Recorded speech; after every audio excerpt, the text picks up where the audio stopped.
Alamin po muna natin ang pinakahuling sitwasyon sa Taft Avenue Station kung saan nadiskaril ang tren ng MRT. Ito'y mula sa ating kasamang si Benj Bondok via phone patch. Benj? Attorney Mark, kasalukuyang pinipilit na alisin itong backhoe ng MMDA, itong unang bagon o first coach itong tren ng MRT na nadiskaril nga dito sa bahagi ng Taft Avenue, sa Taft Avenue sa lungsod ng Pasay mag-aalas 4 ngayong hapon. Sa ngayon, nagkakaroon, ang naging epekto na nga nitong pagka-diskarel nitong tren na to, nagkakaroon ng bahagyang pagsisikip ng daloy ng mga sasakyan dito sa kahabaan ng sa Taft Avenue, southbound lane o ito yung patungo ng Ross Boulevard. Sa pauna nating investigasyon ay ayon sa mga nakausap nating ilang mga pasahero na sa may Magallanes Station pa nga lamang itong tren na ito ng MRT ay nagka-problema na dahil nga nagkaroon ng pag-usok at nagpanik nga itong ilang mga pasahero.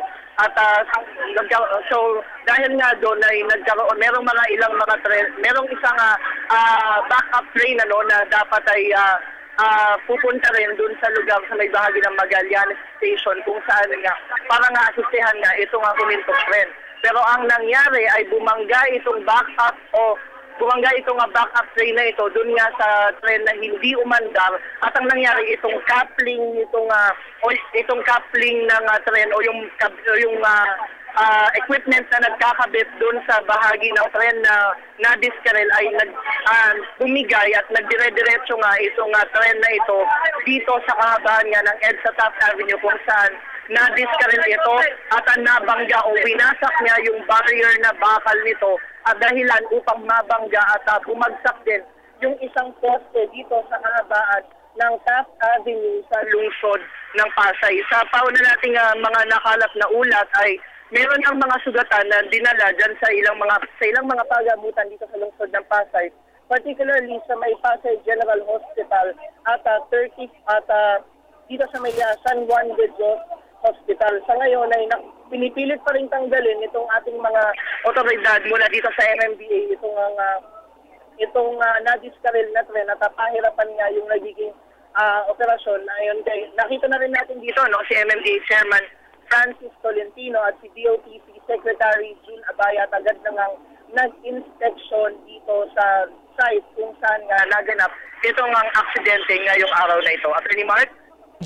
Nakakadaloy ba ang trapiko sa area na yan o kailangang iwasan pa rin ang ating mga motorista?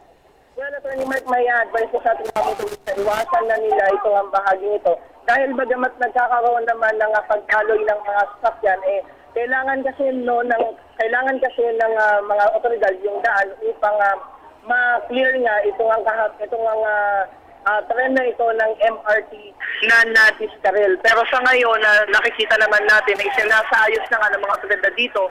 In particular, itong mga police at itong mga ilang operatiba ng Metro Manila Development Authority yung lagay ng patigo dito. In fact, naglagay na rin sila ng police line dito kung saan nga para nga maiwasan na rin yung mga osisero na makakaabala pa o makakasagabal pa dito sa ginagawang clearing operations dito sa nadiskaril na tren ng MRT. Attorney Mark? Benj, naging mabilis ba at sapat ang pagresponde para sa ating mga kababayang nasaktan?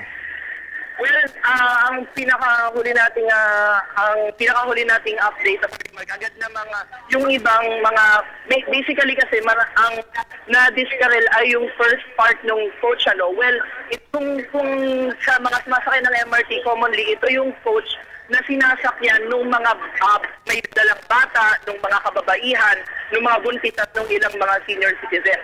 So far sa ngayon, Attorney Mark, wala pa tayong formal authority na nakakausap tungkol sa bagay na yan dahil tayo mismo kararating lang natin nga dito dahil nga nagdulot ng mabigat na sitwasyon ng trapiko siguro mga 1 hour earlier itong pagka-diskarel na ito ng tren ng MRT. Pero susubukan natin kumuha ng ilan pang mga impormasyon tungkol sa bagay na yan. Attorney Mark? Maraming salamat kasamang Benj Bondok nag-uulat live mula sa EDSA Taft.